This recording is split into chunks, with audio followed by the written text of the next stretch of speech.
Price of freedom is death. We're coming to get our check. Welcome, my brothers and my sisters. We got something to discuss, okay? Because this is something that we're going to be seeing, because every election year we start to see these panels where they have selected people and they're supposed to be representing foundational Black Americans.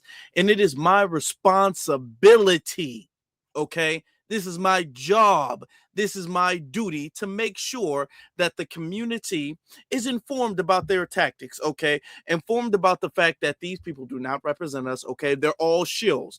And I want to educate. I want to take this moment to educate people on the fact that when we talk about shills, we're not talking about just shilling for the Democratic Party. Now, those are the highlighted shills, because those are the shills that are most, effective, or have been effective until we came in, have been effective in the community. But there are shills on both sides. And what we want to establish early on in the year of 2026 is that there is no shilling that is pro-Black. All shilling for either that's the Democratic Party, that's the Republican Party, that's the Green Party, that's the Red Party, the Blue Party, the Yellow Party, the Brown Party, the this party, all shilling for those parties is anti-Black. This is what we're saying. This is what we're saying. These shills do not represent our best interest. I found this video, this debate, and this is something that they do a lot. Every time it's an election year, they'll have these panels about this is the pro-Trump versus pro-Kamala, pro-Trump versus pro-Biden, pro-Democrat versus pro-conservative or pro-Republican. They have that. So this is another one of those, all right? This is a little interesting, though, because they have all women. Very important, okay? And now this is because they want the Black women to kind of get involved and get engaged and stuff like that, because they feel like the Black women vote is the reliable vote. So they want to get that. And then they feel like if they get the Black women hooked, if they get the hooks in the Black women, then they can manipulate them to kind of shame the Black men. The same thing they were doing with Kamala, same thing that didn't work before last time, same thing they're doing this time. Okay, same thing. It's not going to work.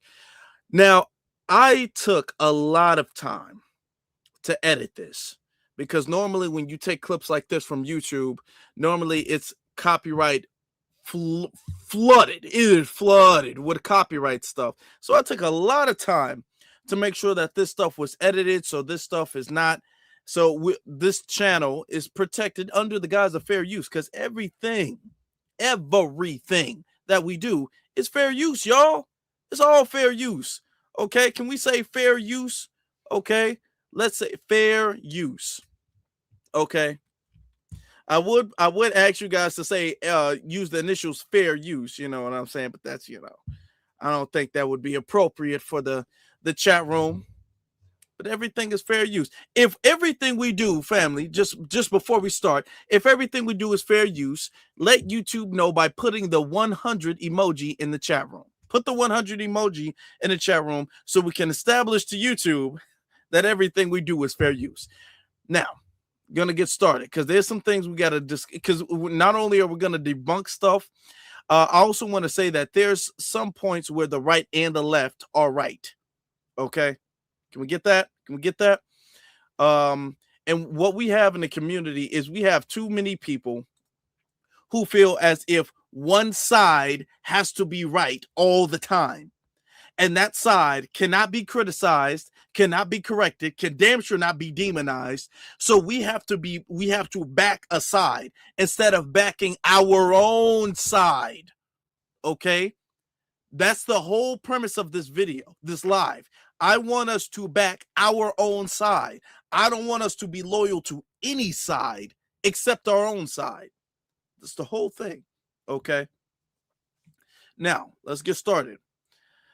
In the original video, I'm giving fair use to everything. Is in the comments section. Is in a description. All right. Fair use to the original creators of the video. Let's get started. Okay. Here we go. Sorry. Now, the first question they asked, getting right into it, we gonna talk about reparations. Now, on one side you have the Republicans, the other ones you have the Democrats. So let's get started. Okay, go. Just and necessary. Okay, I actually am glad you repeated that because I thought you said they were just unnecessary. Yeah, so I'm going to say, like I said, that I believe that people who are... For y'all who don't know, I've discussed this. The girl in the white, they're all wearing white, but the girl in the white with the cow print skirt, we've already discussed her. She's a Candace Owens wannabe. We've already done that. We've already discussed her before. Okay. Can I give a brief reminder? I guess I can. I suppose I should, right? So you guys can have a good thing, so that way you guys can, let me pull up a video so you guys can get a good reminder of who she is. Oh, come on now.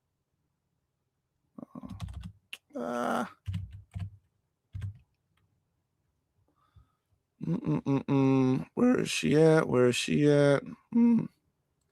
well, I only have the video of her crying, and I don't want to show that one. Let me play it and watch the other video pull up. But this is her before. This is the video I have her here, where she is talking about her father. Okay. Hey guys. Remember? So I kind of just wanted to share something to you that just happened to me. So this is a Sambo with daddy issues, just so you guys have a Slaves reminder. shouldn't get reparations from people who were never... Okay. Just and necessary. Okay, I actually am glad you repeated that because I thought you said they were just unnecessary. Yeah, so I'm going to say, like I said, that I believe that people who weren't slaves shouldn't get reparations from people who were never slave owners. And it's just like, how would that even work? And then what about the black people that own slaves? Like, it's just so much to go into it. Instead of looking for a handout, which is what typically liberals and Democrats do, why don't we just work hard in the country that is one of the greatest countries in the world, and people come here to die? Why don't we just work our butts off to have more? So, reparations. And I'm not going to pause too much because we have so much to cover, but I am going to say the premise of why don't we just work our butts off to earn more? Why don't we just do it? Imagine, I want you to use this, and don't even answer that question. Just imagine your boss saying, hey, you cut a whole day out of my check. I worked 40 hours and you cut a whole day, so it's only 32 hours. Well, if you want a bigger check, why don't you just work more days? I know I robbed you technically, but you should just work more days if you want a bigger check. I don't know why you talking about the money I stole from you. Just make more money. That's the premise of that. And this is why we got to be very careful with this, because their lineage is very all of their I did a check on all of them. Okay, not too deep dive of a thing, so I will do some more research, but all of their lineage, they're not really establishing exactly what their lineage is. Some of them you can kind of tell by the look, like they got that foreign look. If you know, because there's gonna be some people like, what do you mean? What do you mean? Every time we say that, I swear to God, every time we say someone looks like they're foreign, someone looks like they're from somewhere else, you got some tether playing dumb. What do you mean? You know what I mean. Y'all know what I mean. So I don't even gotta say it. You know. So some of them got that look, and when you see it, you'll know. You'll be like, yeah, that's probably her. A couple of them, but okay. Let's get to it.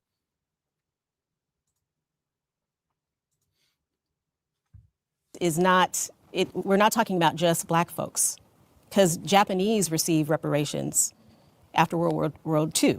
So there are times where reparations are just. It just seems that in our country, when it applies to black folks, we're the only ones that aren't going to get it. That's historically the case. I think that that's an interesting thing to point out, that historically people have gotten reparations.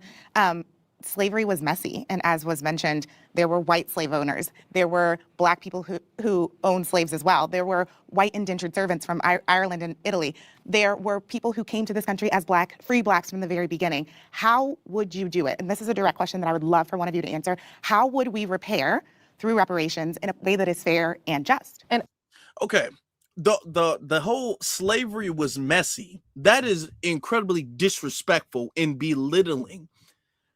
Notice that she wouldn't say that about the Holocaust. She wouldn't say that about the bombing of Hiroshima and Nagasaki. She wouldn't say that about Pearl Harbor. She wouldn't say that about anybody else's tragedy. It was messy. No, it wasn't messy.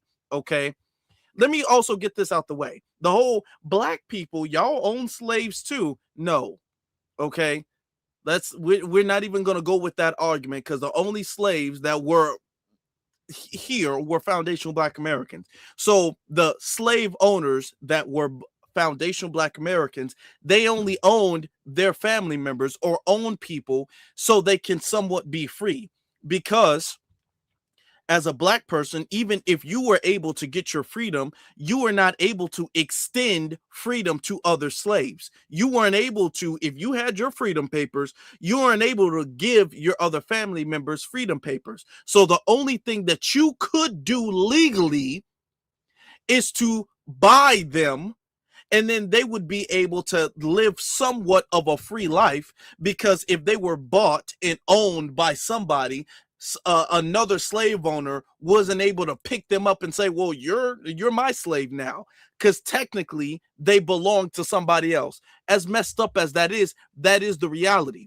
If you want to use blacks were slave owners, notice how they never asked this very important question. How many Black slave owners owned white people? Let me repeat that. How many Black slave owners owned white people? None. None. There were none.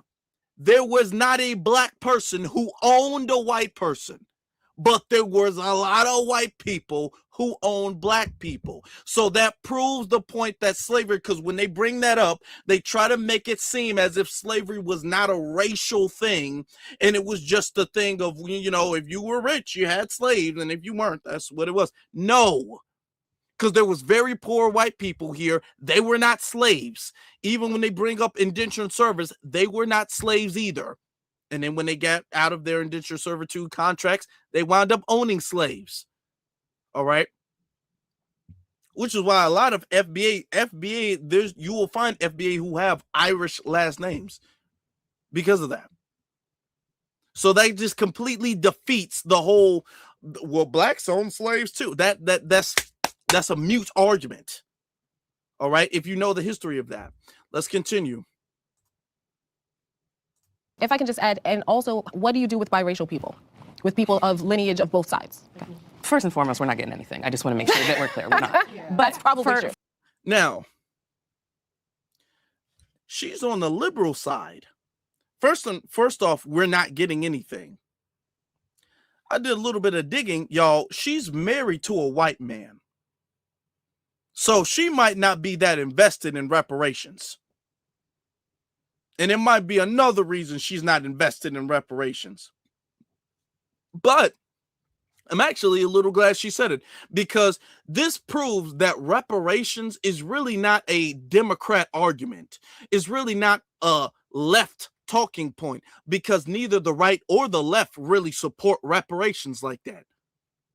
You have people, she's supposed to be arguing on behalf of the liberals, and the first thing she said is, we're not getting anything. Now, what's interesting about that, and this is what makes me mad, is because I know this is going to make y'all mad too, because these will be the same people who will argue night and day for every ridiculous policy from the liberals. Okay, don't matter how ridiculous, boys and girls bathroom, boys and girls sports, boys and all of that stuff. They will argue for completely tearing down borders, letting a whole bunch of illegals in here, no matter what, any ridiculous, crazy, asinine, insane policy that the Democrats come up with, you'll have them backing that up. But then when we say reparations, oh, well, we're not going to get anything. We're not going to get no reparations. So you're going to start your advocacy by saying it won't happen. All right. Now, when it comes to anything else, as absurd as it is, you will advocate for it as if this is the moral thing to do. See, this is why, and as far as those liberals ain't for reparations either. These Democrats and leftists, whatever you want to call them, they're not for reparations either. She just proved that. If she even qualifies for it, that's the big question. If she even qualifies for it, she might have shut that down for that reason alone. But let's continue. For example, for my parents who grew up in the South in Jim Crow, I feel like reparations for that generation is something that is very trackable and very doable because they were redlined, they were kept from owning homes, they were kept from being able to build generational wealth. And I think that is a good starting point for people 75 and older that are in the Black community, that you could easily give them what they were kept from back in the 50s and the 60s before the civil rights happened. So that's what my solution would be.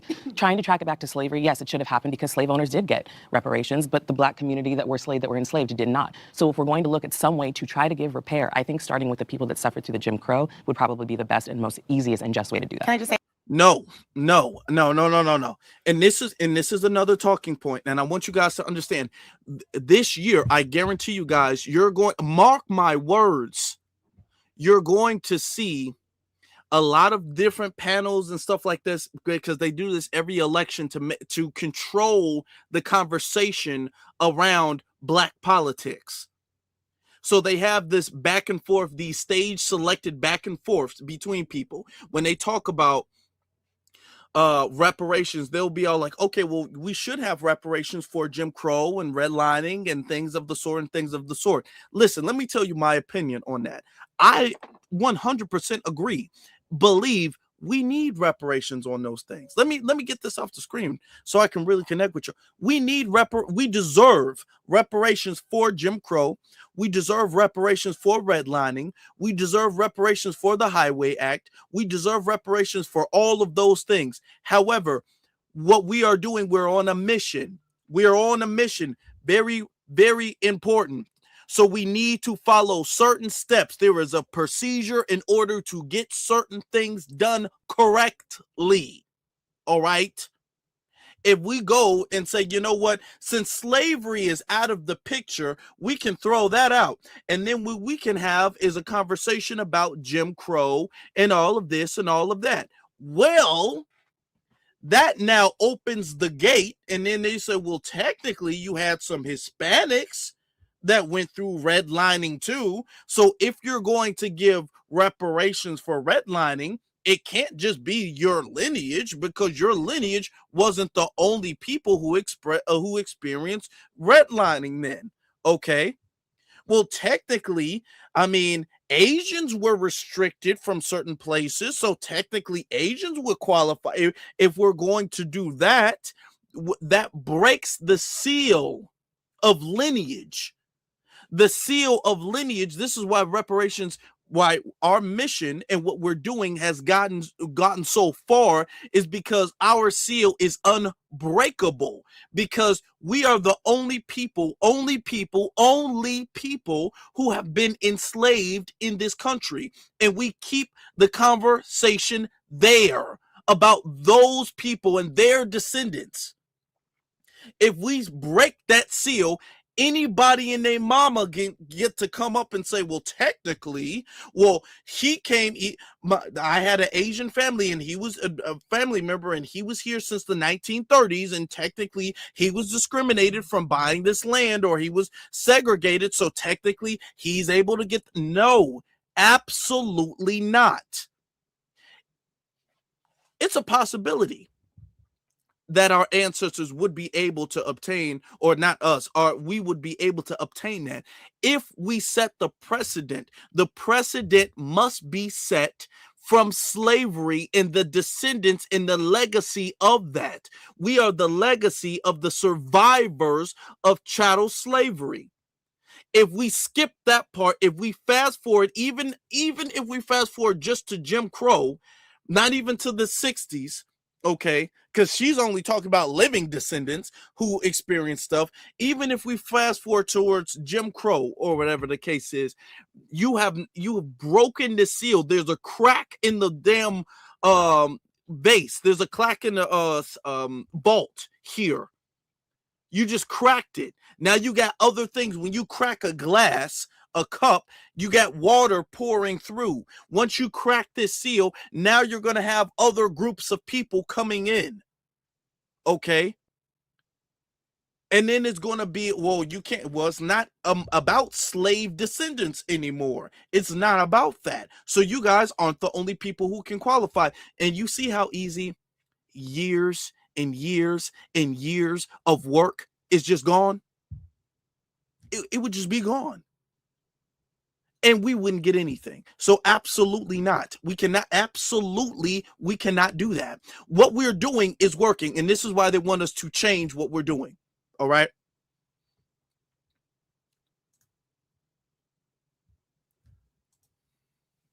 I think that's fair. Thank you. I appreciate that. So one thing that I thought was interesting that you said was the idea of generational wealth. With such a small percentage of the white population having owned slaves, I think one false idea is that it was all of the white people that were enslaving all of the black people, but really only, I mean, honestly, it's less. It wasn't, but they still benefited from it. Why are you fighting so hard for a world where we don't try to right these wrongs at all? I'm so confused. Even you mentioning like, okay, well, we had... I'd love to finish. So when it comes to the idea of this long strand of generational wealth that was left to white people, it's just logically false. There's plenty of white people that are not descendants of slave owners. So if we are doing reparations for slaves, you mentioned the Japanese, you might mention the Holocaust and people that have gotten reparations in the past. One stark difference between us getting reparations now and those reparations are those were reparations that were given directly to the people that got wronged. No, that's not true. When the Japanese, and this is something that they bring up with the Japanese, when the Japanese people got reparations, there were some people who did not actually go through the internment camp. There were some people who are getting reparations based off of their ancestors. They didn't actually go through it, but their ancestry did. And they got reparations from them. There are people who've never been through the Holocaust who got reparations from that. So you have to have gone through it. There are quote unquote Native Americans today who are getting reparations today and never went through it. So the argument that reparations can only be given to the people who were directly harmed is not at all true. The American government has set a precedent that they do not follow that law, that path of logic. They don't follow that. So don't let that be an argument either. And is going directly toward their generations after.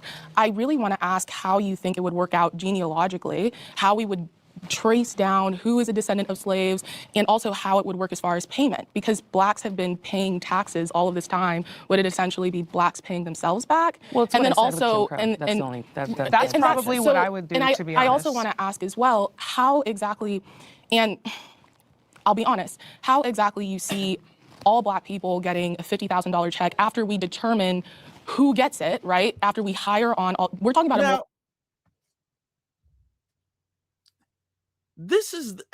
she's brought this up a couple of times in the same statement. Who gets it? Who gets it? Who gets it? Do you guys know? Have y'all noticed that? She keeps, well, how do we even determine who gets it? I mean, if we can determine who gets it, I mean, how do we know? Let's be honest.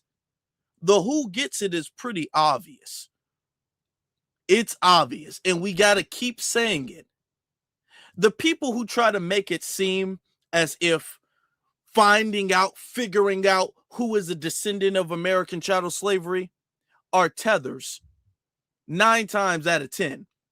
They're tethers. They're either political shields, whether that's Democrat or Republican, or they're tethers, most likely. The people who make it seem like, how do we even find out who gets it? How do we find out who gets it? First off, if we go back to even the early 1900s, okay, I'm talking about the 1920s, the 1910s. If we go back that far, we knock it a good 60, 70, and I'm being nice, because I really want to say 80, but a good 60, 70% of y'all off anyway. If we just go back a century, most of y'all just got here. Y'all great-grandmother, I know both my great-grandmothers, okay? I was able to, I was blessed to have been able to see, and they were healthy when I was young, of course, and not here anymore. But I was young, and they were both from the South, both of them, okay? And I was able to talk to them and all of that stuff, and they were very active in my childhood, right? Both of them, okay? Their great-grandmothers, these tethers, their great-grandmothers have never been to America. They can't even go back as far as their great-grandmothers. Now, my great-grandmothers, they're FBA, but they were not slaves, okay? They couldn't even go back to their great, a lot of y'all in the chat room, y'all know, some of you all are blessed enough to have actually lived to see your great-grandparents. Or your great-grandparents were able to live to see you, I would say, rather, right? Their great-grandparents weren't here. They are not even here 4 generations deep. If you go back a century, you're wiping a good 70-80% of them off the map anyway. Process of elimination. So I mean, of course, you would still have to verify. Of course, we get it. Of course, you still have to verify that. Of course you do. But process of elimination, y'all just got here. Process of elimination, anybody with an accent, clearly you're not qualified. That gets a good 60% of them out. At least a good 50%. With a process of, that's so simple. That's so simple. You don't think the government knows who's from here and who's not from here? The government doesn't know if you're an immigrant from another nation? How would we figure this thing out? I just don't know. When people act like figuring out where your lineage is from or figuring that out to qualify for reparations is such a difficult task, they're doing that because their lineage got some, they need a paperwork check. They're doing that because, their lineage is probably from somewhere else, to be honest. Every time I see it, I'm like, and then she brought it up twice because that's a big deal to her. The qualification of reparations is a big deal. Just notice that. All right. Let's get back to it, though. Multi-trillion-dollar operation when we're talking about reparations and how this would end up truly being executed, not in a utopian idea of all Black people get this money. But then you also have to think about what reparations are. Reparations, by definition, do not need to be money. Reparations can also be education, yeah, exactly. And I think what's important. No, nope. And I'm telling you, my antennas, my spidey senses is going up. My spidey senses is going up. Reparations don't gotta be money. No. Reparations do. No, it do. Come on now. Can we get the money bag emoji in the chat room? If reparations gotta be money, cash, if it gotta be currency, American currency, put the money bag emoji in the chat room. Let me tell you why. You'll have some of these, and I for the sake of integrity, we'll say alleged tethers. Alleged tethers, right? You don't want to know why they don't want reparations to be money? Is because if reparations is education, well, you're going to just only allow Foundation Black Americans to be educated? How would that work if reparations is education? If reparations is, if it's something that is systemic, then that means they can benefit from it equally. You understand? They don't want it to be cash payments because the cash payments will go directly to the individual. And they know if they don't qualify, they won't get anything. They'll open up their phone, they'll check their banking account. It won't be no reparations there. They'll open their mailbox. They won't see no check in there. All right. They know they won't get it. But if you say, well, reparations need to be a community center. Well, technically, what are you going to say? Only an FBA can be in the community? No, legally you couldn't say that, right? What are we going to do then? So they feel as if if reparations is anything besides money, then I can get it too. So reparations don't gotta just be money. It can be education. It could be a job program or whatever. It could be, housing repair or something vague and stuff like that. No. No, reparations does have to be money. It does. We're not playing that. And you see, when she said that, you see the liberals agreed. You see the liberals like, yeah, I agree, because the liberals don't want cash payment reparations either. A lot of them don't either. And this is why listen, if we compromise and acquiesce and take reparations that is not cash payment reparations, we might as well quit. Because it won't do what we want reparations to do. Reparations is supposed to be a tool that we use as a community, independent from the dominant society that makes us whole. If we allow reparations to be anything else, reparations will not make us whole again. Reparations will turn into another affirmative action or DEI, and we already have seen where that led. So absolutely not. Reparations is cash. We're not playing that game. Is that when it comes down to it with reparations, we are giving 50,000, however much money you think reparations should be, to people that just by fact are not educated on financial independence. So give them education.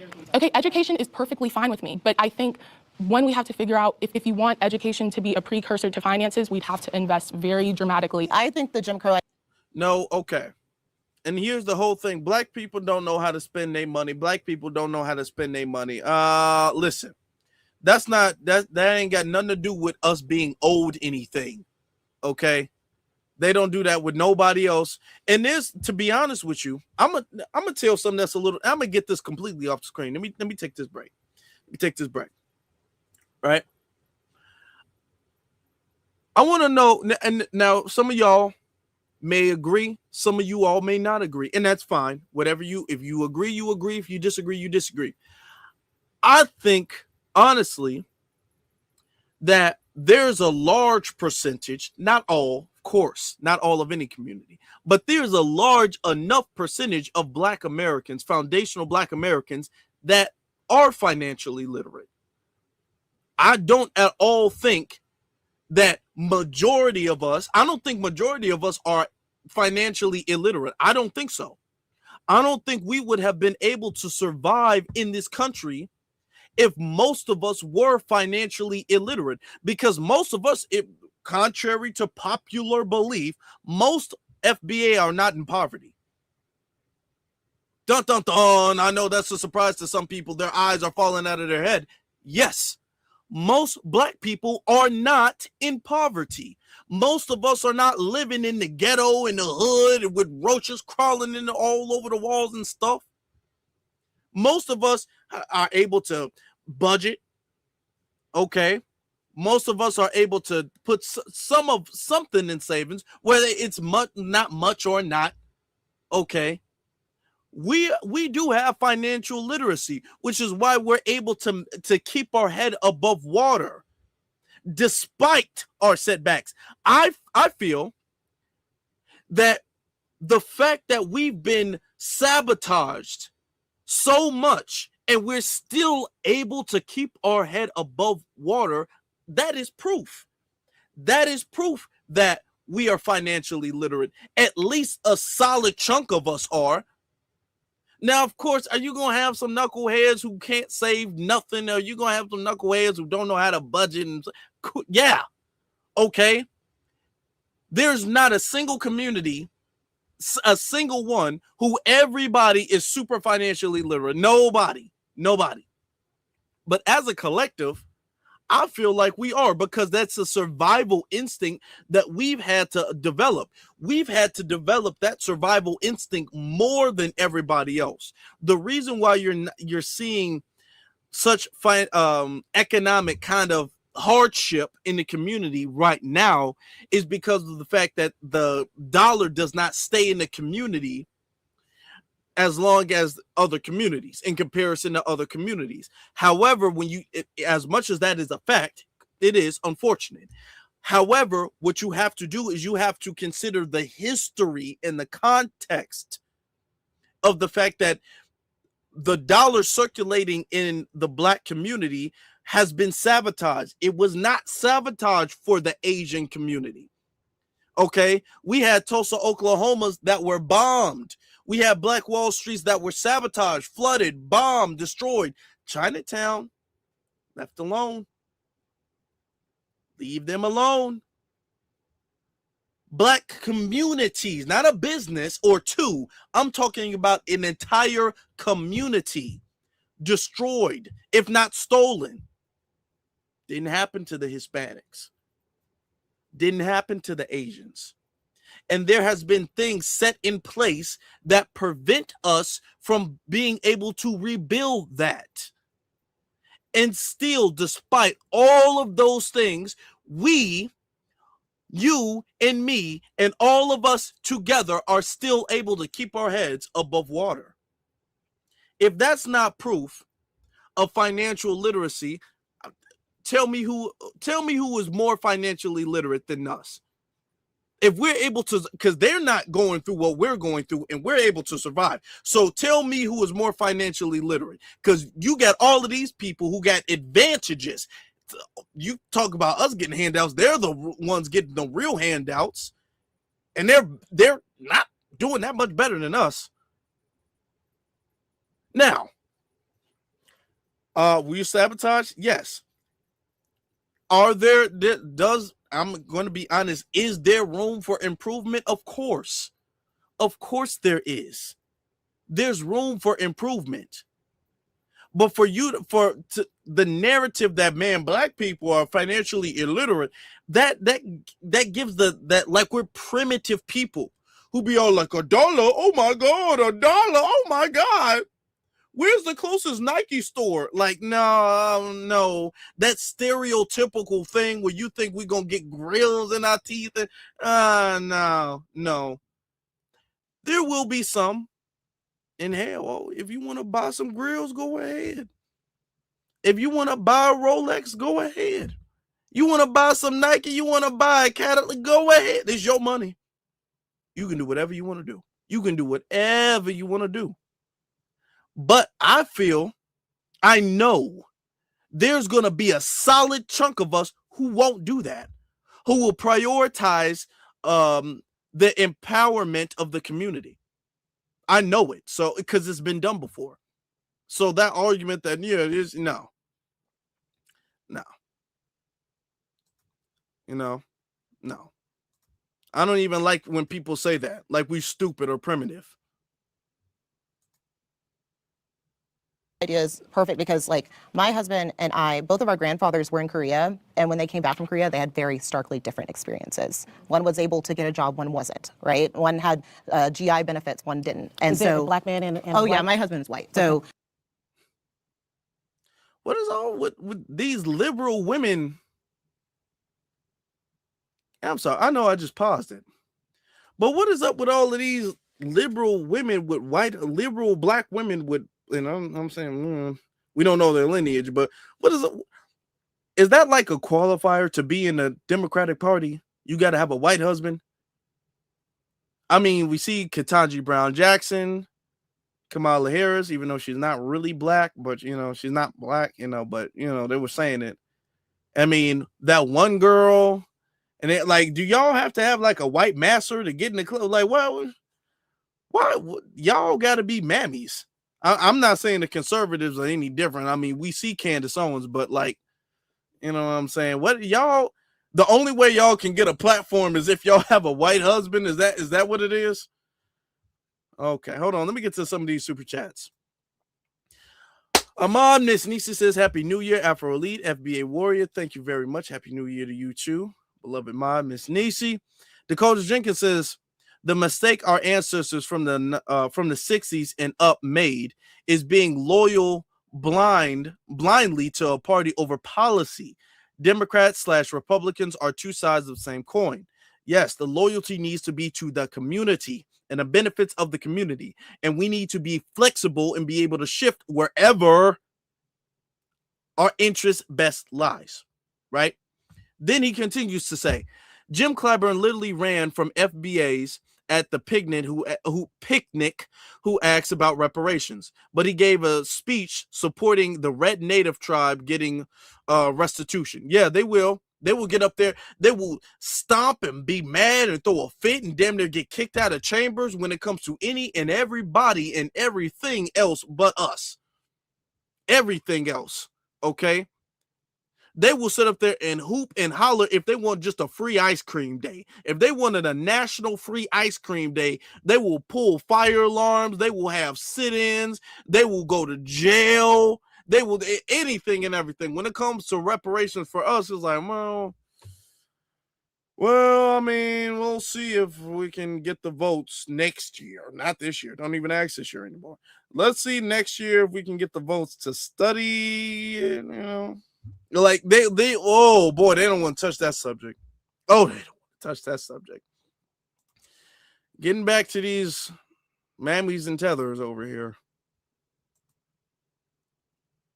And at the end of the day, like, I think it's important to recognize that there's some generational wealth that could have been built that wasn't built. And think about the mental like toll of coming back from war and then going from one war to another, like Birmingham, Alabama, coming from Korea, and like imagine what life was like and you couldn't get a job because of like no GI benefits were given. Like, yes, legally maybe they should have, but also Jim Crow was the law of the land back then. So how in the world are we supposed to not like? And I think that what you said is beautiful about using education, right? Because my family personally, like education was like our way out. Like that's why that like, and I think a lot of Black families, they, that's why we hold on to education so well. But then kind of going back to like right now, the Department of Education is getting dismantled. So basically, this is how I would do reparations.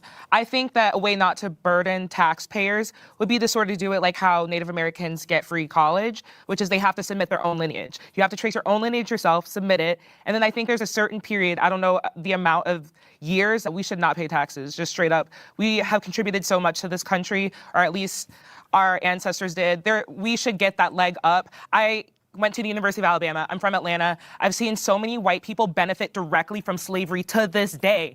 Like, my best friend in college, her family lived on a plantation that was handed down to her from her family that was made off the back of Black people. And it's the biggest residence in Alabama. That is insane. That is sick.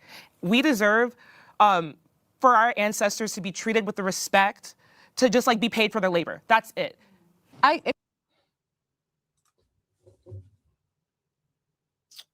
Can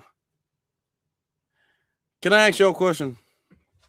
How many of you all's best friends inherited a plantation? I feel like, you know, the people around, birds of a feather flock together, y'all. Come on, birds of a feather. We all know it. How many of y'all best friends, it's not like your best friend was just white. Your best friend was like came from a direct slave owner family, and they inherited a slave plantation. That's an awkward conversation, don't you think? You want to come to my house for a picnic? Like, that's an awkward conversation, don't you? Okay. It's not like one of my best friends was white. No, one of my best friends happened to own my great-great-grandfather. You know, she still has the plantation. Okay, all right. That's an interesting thing. Can you imagine going to her house for Christmas? Like, come on, come over here. My family will love you. My family absolutely would. Come over. Don't tell anybody you're coming over either. Okay. Oh boy. I'm just saying. That's a weird thing. You know what I'm saying? Okay. Can you imagine, like, especially when you're kids, we're like, you know, Becky, you're always able to come to my house, but I'm never able to come to your house. You know what I'm saying? It'd be kind of weird. It'd be kind of imagine. Let me stop. No, I shouldn't stop. I should keep going. Imagine your little kid. Let's say you got a little daughter or something like that, right? Be like, hey, can I go to Becky's house? She stays over at the Johnson plantation. I'm just gonna spend the night at the plantation. Imagine your kid asking you to spend the night at a slave plantation. Imagine you're like, no, but they're dad, mom, they're nice people. They like me. They say I'm one of the good ones. Imagine that. If your child asks you to spend the night at her white family's, her white friend's family's slave plantation. Well, okay. All right. Okay. All right. All right then. I mean, I guess that's your friend. Okay. Like, look, she ain't offer that generational wealth though. She your best friend. She ain't your best friend enough because she ain't offering none of that generational wealth. Because if she's inheriting a plantation, she's inheriting a lot of money. She ain't offer you a dime. She's not. You can spend the night at the plantation. Don't ask to sleep in the master's room. Okay. Boy. Another point I want to bring up is that she talked about tax-free. Us not paying taxes. Okay, listen. What we need is the checks. All of that, we should not pay taxes for a certain amount of time because we've paid taxes so much. Listen, the average amount of us don't even have the income to where not paying taxes would make a huge transformational benefit. We're looking for reparations to be a transformational benefit. Okay. So us not paying taxes, what do you like? Us not paying taxes on what, food or gas? Or are we not paying taxes like once a year? Are we not paying taxes on anything we buy? Like what? No. Give us the same type of reparations you give everybody else. Don't try to transform that to make it more palatable for your friend who happens to have a slave plantation. Okay. Don't know. No, all of that stuff. Well, we cannot pay taxes. How about both? How about we get some money and not pay taxes on the how about both? No. Oh, no.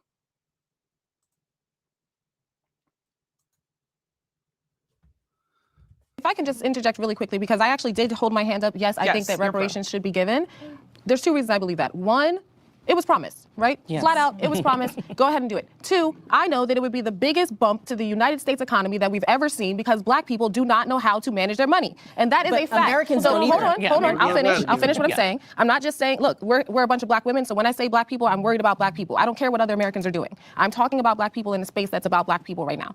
Black people do not know how to manage our money. That's just a fact overall. It's an unfortunate fact. If you want to see the sales for Nike explode, you want to see the sales for, luxury cars explode, give people a bunch of money. It'll be like the Chappelle skit where the black people got it. It's a fact. But what I want to make clear, or the way I think of it, is that if you're talking about programs and opportunities, we already have free colleges. Just because it's not specifically for black people doesn't mean it's not available to the black community. We already have public housing. We already have SNAP. We already have people getting free, we already have people getting free healthcare if you make low enough that you need it. My family is from South Carolina. My dad's family, my same situation as yours, but we own our home. It's a compound. It's not as big as Alabama, but it's really nice. 3 houses. My grandfather built it by hand.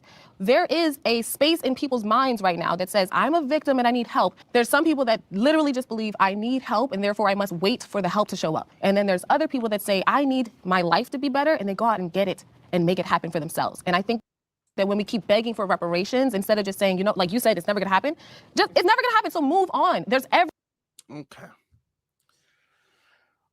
First off, all this is never gonna happen. Listen. All the black people, if you want to see Nike go up, you want to see all this pocket watching, notice that no other community does that. No other community gets this burden of, well, what are you going to spend the money on? What are y'all going to spend the money on? Notice when they talk about black people with money, they don't ever talk about how black people start businesses, how black people are known for starting entire industries. Do you guys know where the lottery came from? The lottery came from us. Okay, running numbers. We started entire billion-dollar industries. Now it's illegal when we do it. It's not when they do it. We make markets and start in industries without reparations. You can only imagine if we all got reparations, what the possibilities could be. I couldn't even think of all the possibilities of things we could do. So yeah, is Nike gonna get a little something? Maybe we make our own Nike. Maybe give us the reparations. Give us, because I'm gonna be honest with you, a lot of these designers and stuff like that, they steal designs from black people. You can go look that up. There's so many lawsuits of black fashion designers getting their small, like, fashion designers getting their designs stolen from.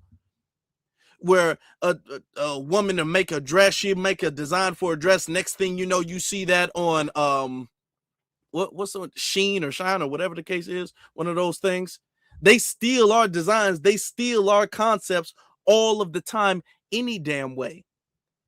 They rip off of us all of the time anyway. The only reason why we're not as powerful as we can be is because we don't have the resources to materialize our ideas. I'm gonna be honest with you, we're really the only people who come up with any ideas, if we're going to be honest.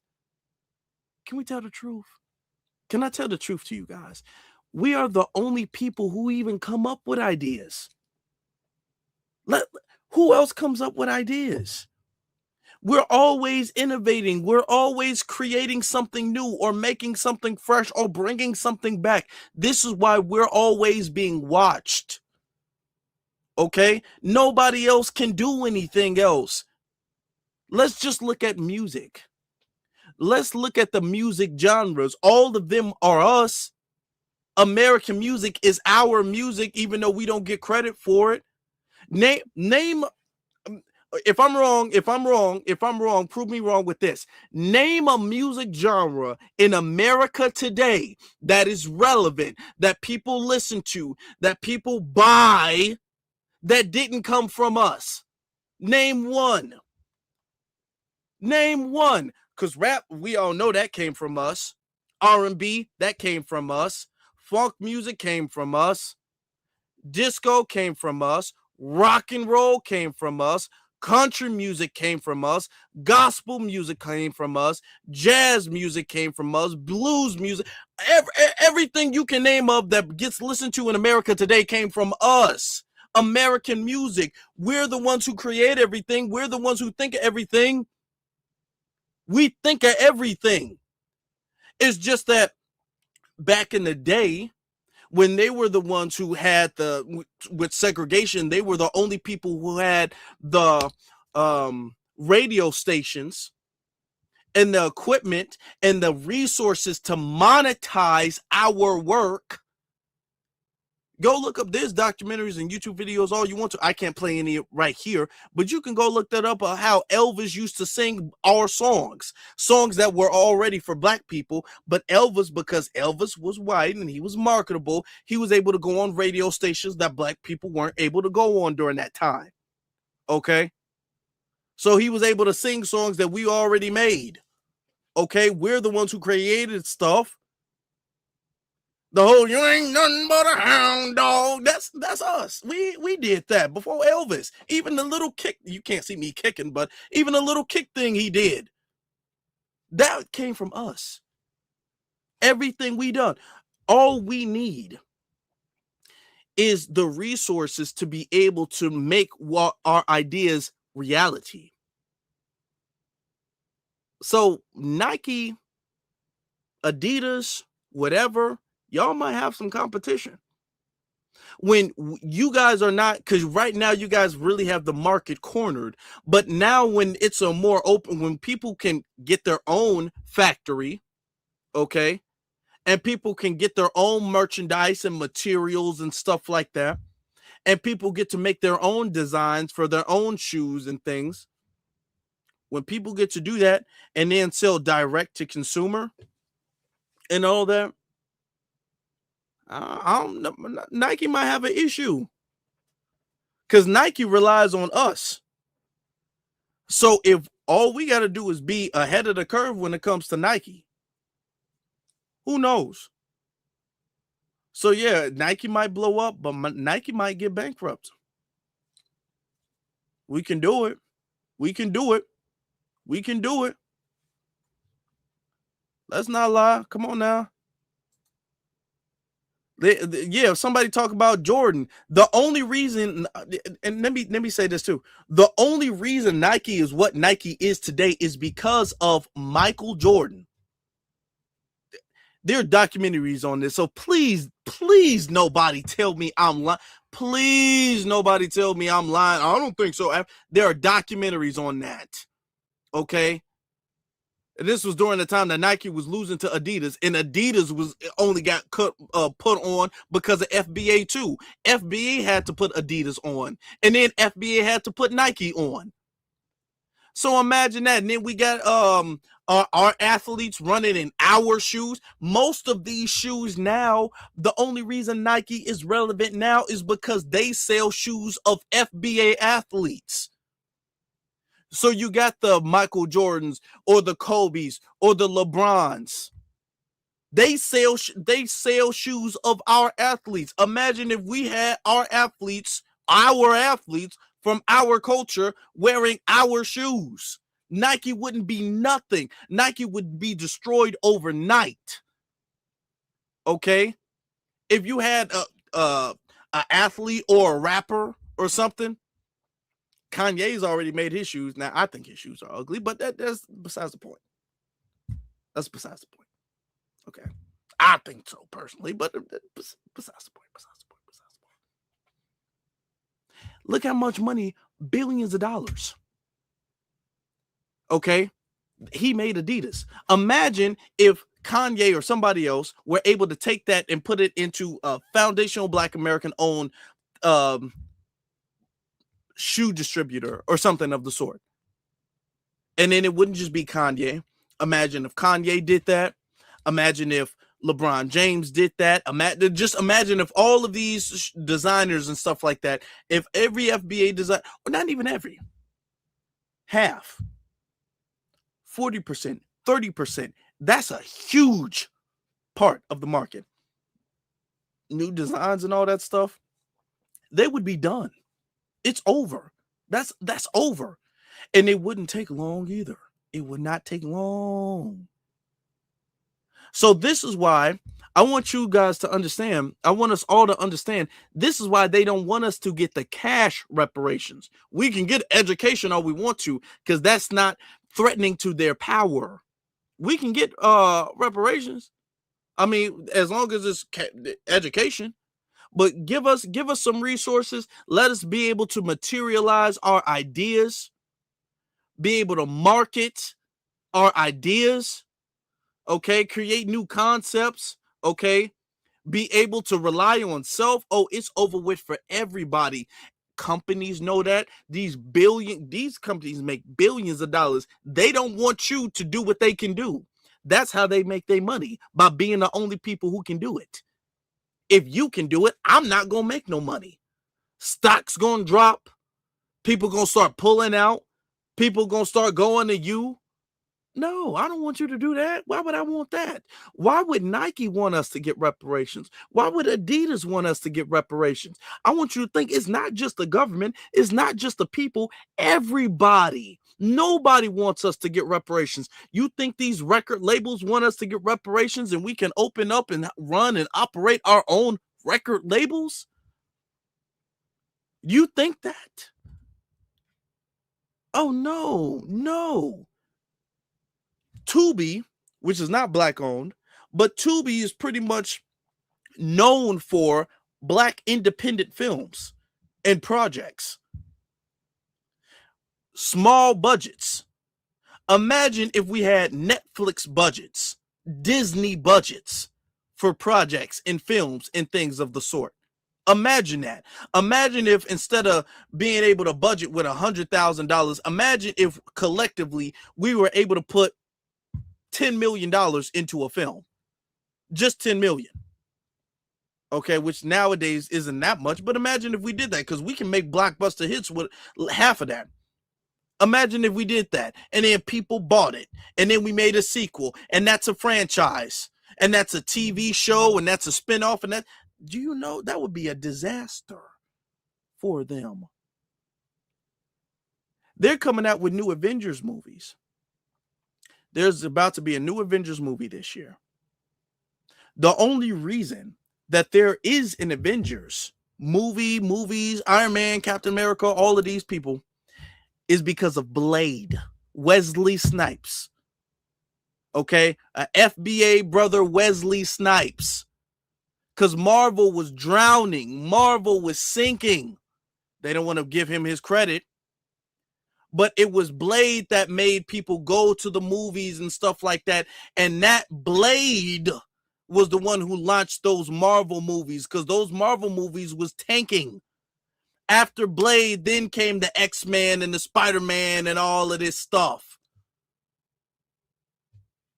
Yes, we can do all of this stuff. We've saved their companies time and time and time again. We can do that. We don't need them. Come on. Sit up there playing. Imagine if we can do that. We can finally get a Static Shock movie. If we could. Come on. Look at what Sinners just won. How many awards? And they was all hating on it too. They was hating on Sinners. Oh my God, they was hating on Sinners when it came out. Sinners won how many awards? Come on now. Yeah, they worried. That's the thing. They don't want us to have it because they worried. And they don't want us to fight for it and push for it. So they gaslight us by saying, man, y'all would waste it anyway. Y'all would waste it anyway.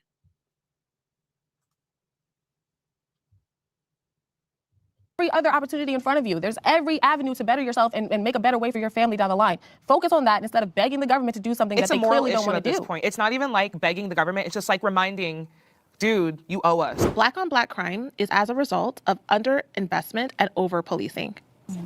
Yes and no. Yeah. When we're talking about violent crime, this is largely done by men. And so I have a hard time blaming under-policing and underinvestment on what I fundamentally believe is a patriarchy issue, is a male violence issue. Across the board, across races, across everything, men commit violent crimes, and they commit them to each other a lot of the time as well. So I can't agree with that. It's just these problems, because white on white crime exists and whatever all these other crimes exist. I don't think it's fair to hone in on this. I think that this exists so we can say that black people are more aggressive. And that's why there's this conversation. But it's a male issue. It's a male violence issue. It's a patriarchy issue. So, and I think that that's not what.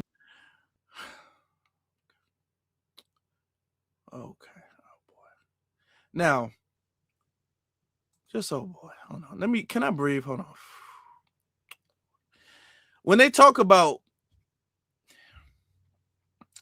boy, they are running the word patriarchy into the ground. I'm hearing that like every 10 minutes. Okay. If it's a patriarchy issue, and notice that these feminists and all that stuff, people claim to be feminists or whatever, you're just completely dismissing the fact that there are women who do violent crimes too. You're just completely dismissing that. So are the women who also do violent crimes, because they do exist, are they practicing the patriarchy? Is it male violence? They're making it seem like violent crime is a male exclusive thing. Now, of course, we know most violent crime is done by males. Nobody is, come on now, we know that. That's a statistic. That's a fact. We know. But you're going to say it's a patriarchy issue. Well, how is it? No. Because then how would you explain? So let's say it's the patriarchy issue for the men. Then why are women doing it to other women who do it to other women, or who do it to children or things of the sort? Is that a patriarchy issue too? Like, come on. Some of y'all calling out the look. I ain't gonna say it, but you know what I'm saying. Come on now. You know, we ain't blind. Come on now. Blame. I also think And I would love to know if you guys agree or disagree on this, but it's also a proximity issue, right? Like you said, white on white crime is a thing. We don't talk about that. You most likely will end up, unfortunately, involving yourself in crime with the people that you're around naturally. And black communities were historically, you have to look at the history of it, they're pushed into those areas because of what? I'm actually asking because of what? Redlining? Right. And so, Projects. right, all of that. So when you're around those people all the time, that's who is going to you're going to end up committing crimes against those people. It's the same with white people. So I guess my question is, do you think that if those black people were able to leave and kind of gentrify in a different way other communities, would they still be committing the same amount of crimes that you view that they're committing? What you're suggesting is that the black community is inherently violent, and the I'm not hold suggesting that. No, I'm not suggesting that. I'm not please. suggesting that. Let me finish my actual thought. Okay. The black community, when it's all together, is just going to inherently be violent, and the only way to remove the violence is to let us spread and intermix with other people. That's what I'm hearing from that That's not what I'm statement. saying. I understand that's what you're hearing. You see what I'm saying? I do, but that's not what I'm saying. Because what you're implying is that when black people are gathered together, because of the proximity to other black people, we commit crimes. No, that's And not what I'm saying. What I I'm would saying ask, you I feel like what you I would understand ask what I'm is, saying. why are we committing crimes? But everybody We commits don't crimes. That's the have point to that I'm saying. commit I'm saying crimes. everybody commits Generational crimes, and who you're in proximity with is who you will end up committing the crimes against. I think from the science background of like generational trauma and like thinking about how men are not taught, going back to what you're saying, men are not taught how to regulate their emotions. And think about all the Men anger are and able the to be violent, which is a very different thing. Men don't have to regulate their emotions. Men well, can be. I'm just Men's speaking violence is from always my protected. experiences, like in the mental health field of if we're not allowed. Men's violence is protected. What does that mean? What does it mean that a man's violence is protected? Men are allowed to be violent. When the only reason you're able to tell that most of the people who commit violent crimes are men is because of arrest records. You know, the men who go to jail are allowed to be okay. They'll say anything. Well, anger is a secondary emotion. Underneath it is embarrassment, hurt, pain, like all of these vulnerable emotions, and men in our society are not taught how to process that. And if you take in generational trauma, all the trauma that black men have had to go through chattel slavery, and like I said, my grandfather came back from war and he didn't get GI benefits and he has to support his family. Like, what do? It turns to anger. And the reason why there could be, and if you, again, kind of redlining, squishing all of these people and over-policing, it's just, we're creating the self-fulfilling prophecy where no matter what, like there's going to be more violence in these areas because there's no, like, again, kind of going back to, we need the mental health programs, we need education programs to help uplift people so that energy can go into art, it can go into school, it can go into all of these productive places so that we, and again, like if we like spread people out, you get exposed to different ways to, because I will say that if you are not taught how to do things, and you are kind of stuck in this learned helplessness of, which I don't know if anyone will take that the wrong way, but it's just a term of like,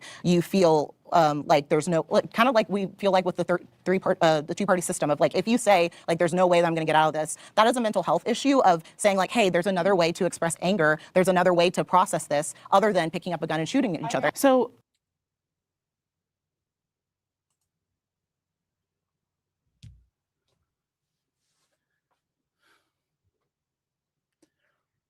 What?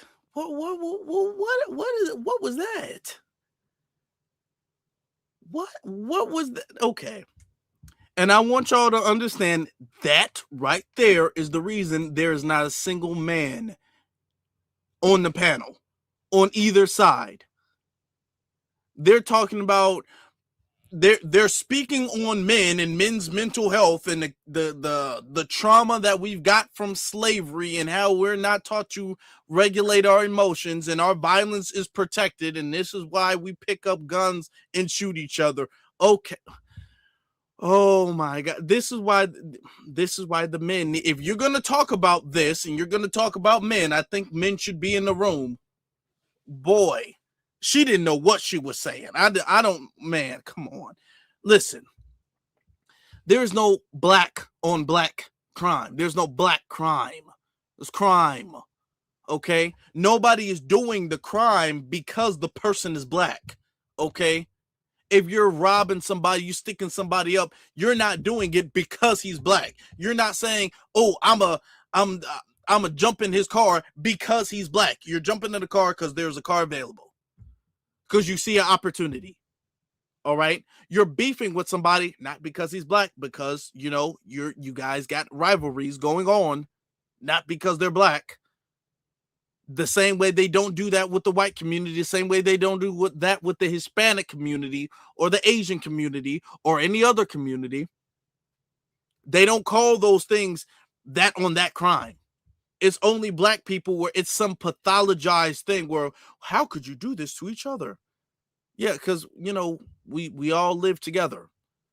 So if I was to, you know, steal somebody's wallet, I probably wouldn't go 200 miles away to steal somebody else's wallet.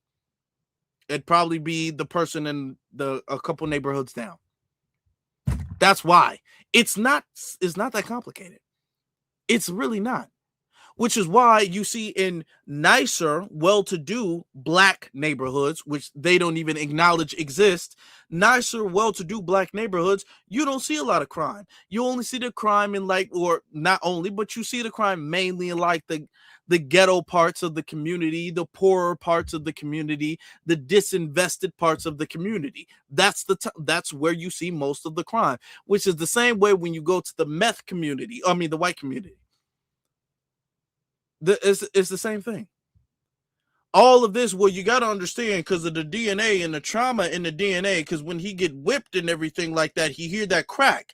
And when he hear that crack, he think of a gunshot. Like, okay. Do y'all see that? And they're literally having a serious conversation about that. I got to skip past that point. I got to skip past that. Then they're going to get to something else. I got to skip past that point. Lord have mercy. Lord, hold on. Let me get to the super chats real quick. Hold on. Let's get to these super chats.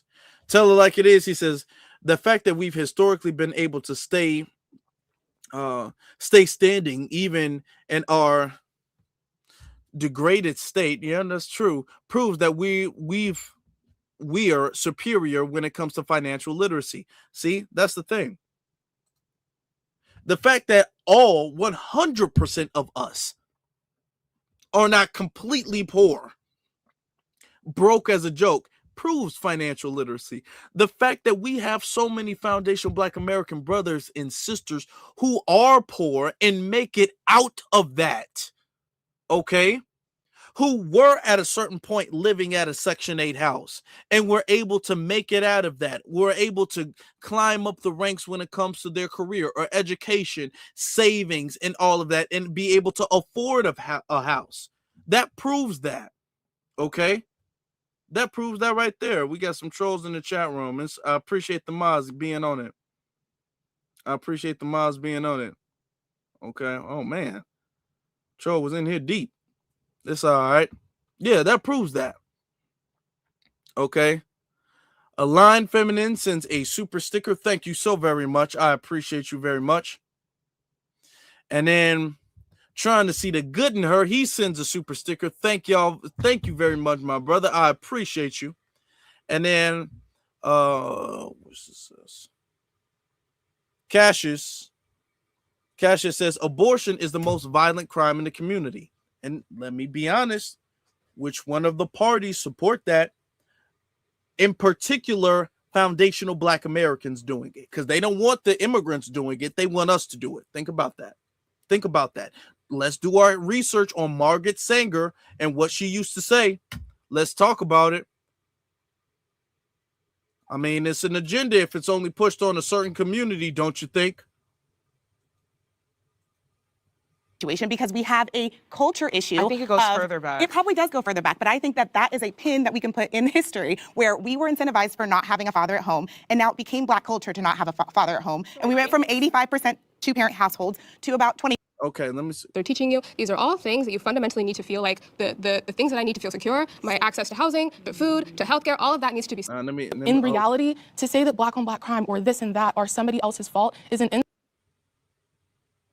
I want to skip to the next. It was subject. to allow for people of color, students of color to be. Now they talk about DEI. I want to get to that DEI part.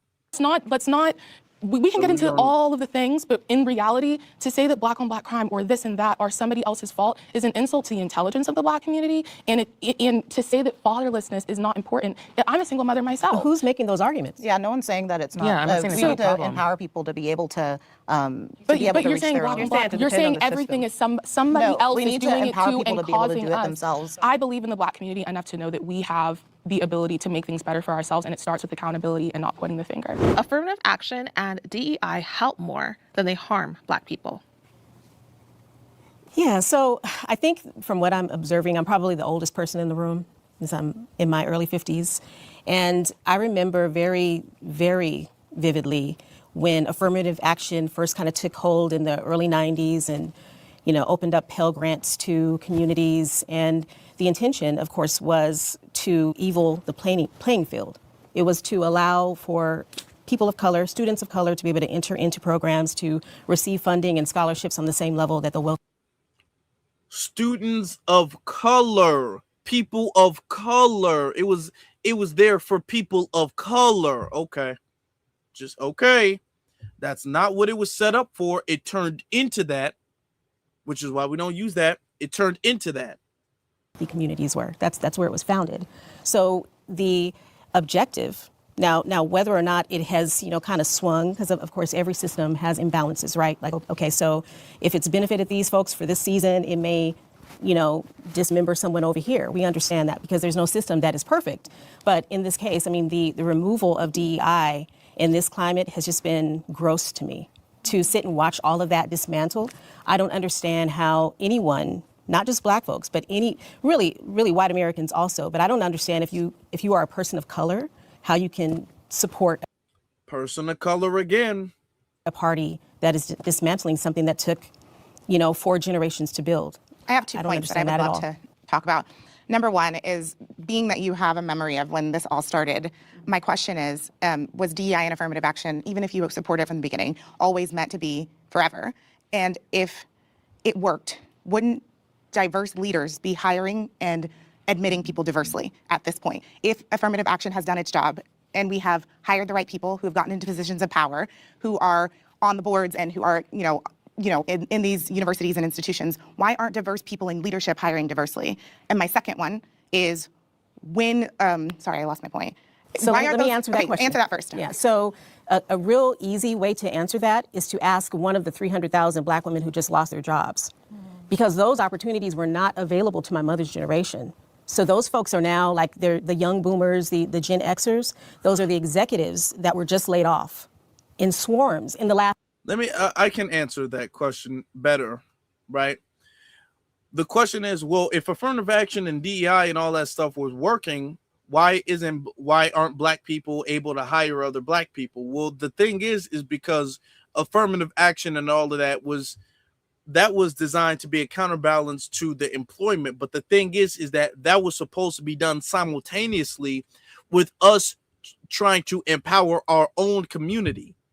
The community, and Dr. Claude Anderson talks about this, it was not supposed to be, well, we're trying to work with or under rather white companies. Okay. It was okay. Well, while there are some black people who are going to have to go out and they're going to have to work for a company, AT&T, whatever you have, right? But in the meantime, while they already have that because they have a head start, we are supposed to be developing our own things, so we won't always rely on them. But what they have done is they have completely and systemically shut that stuff down, so where we don't have the capital and resources to develop our own institutions, so therefore they're the only institutions around, so we rely on their institutions. Do you understand? This has been the plan the whole time. The plan is to make it to where they're the only source of food. They're the only source of resources. Therefore, even if we allow you to get some, you're never able to get your own.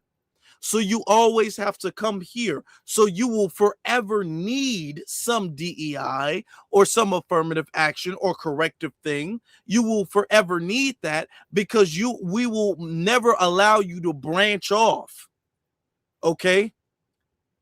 And this is not just the Democrats, this is Democrats and Republicans. They don't want either. Okay?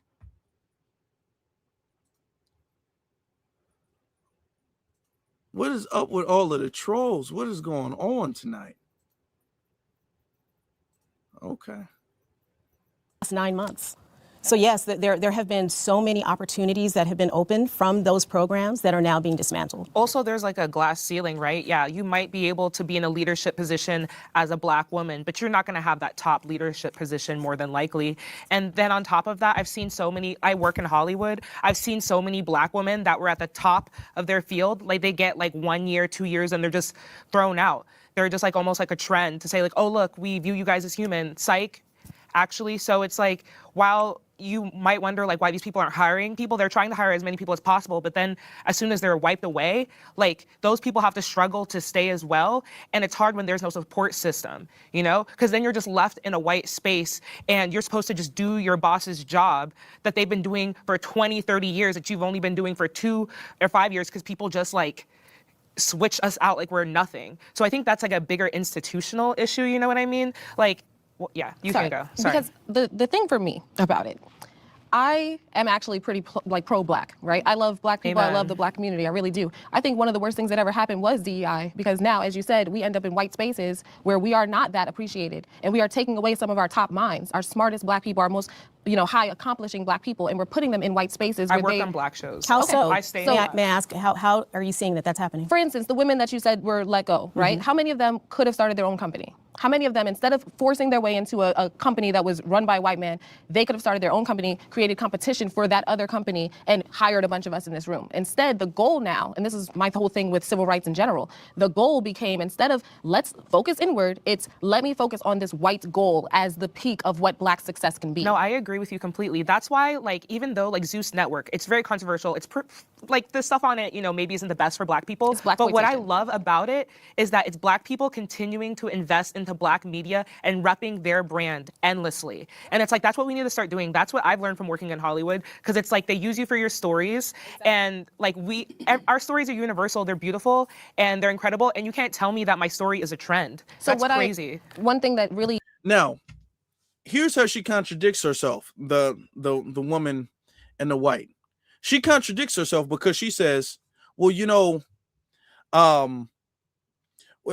why don't we start our own things? Why don't we start our own things? Ma'am, you were literally just arguing against reparations.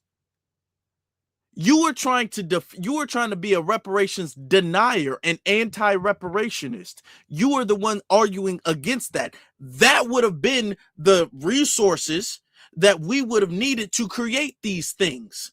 So you're sitting up there trying to judge somebody for quote unquote working at a white job. Well, why don't you just start your own job? Well, why didn't I think of that?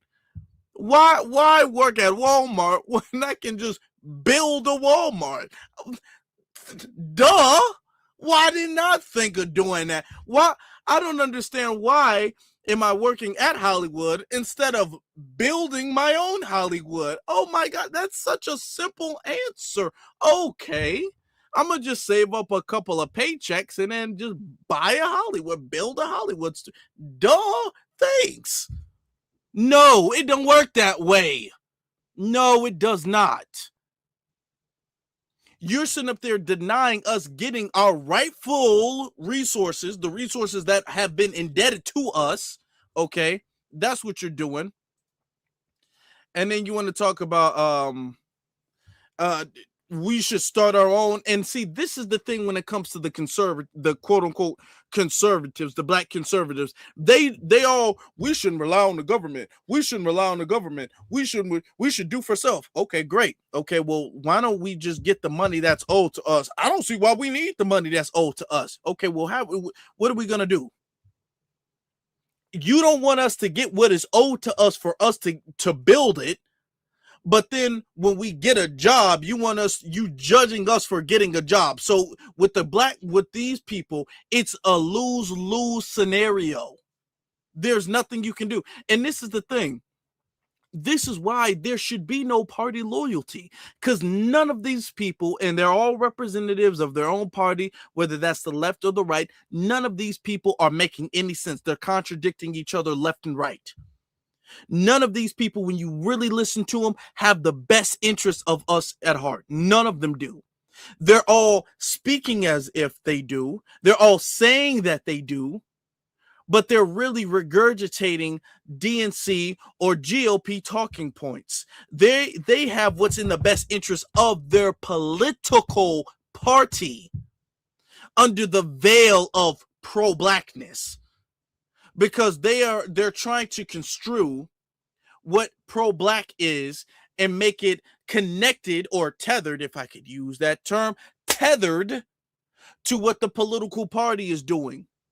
Okay, so this is what they say. Well, I'm pro-black, so that's why I'm conservative. Well, I'm pro-black, so that's why I'm progressive. No, because what they're talking about, the progressive issues and the conservative issues, they're not our issues. Are there some things where we happen to find our way to be in alignment with on certain issues? Yes, there are. Whether that's conservative or whether that's liberal.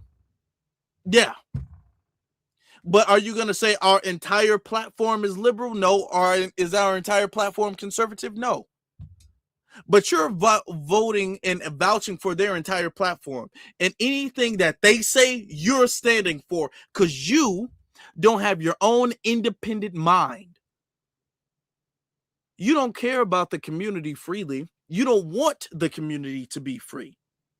You want us to be under whatever political management. All of these people are advocates, really ambassadors of a management that they want black people to acquiesce to fall in line with the management of a Democratic master or a Republican master. Instead of us being free, they want us to serve the master that they have selected for us. And I say no. No. Absolutely not. We're not going for that. We're going to play a little bit more, but Dr. Claude Anderson really does break down this affirmative action thing. And I'm going to play a clip of him, and he's going to break down affirmative, because he was the first one to do it. So we got to let him do it. We got to let him do it.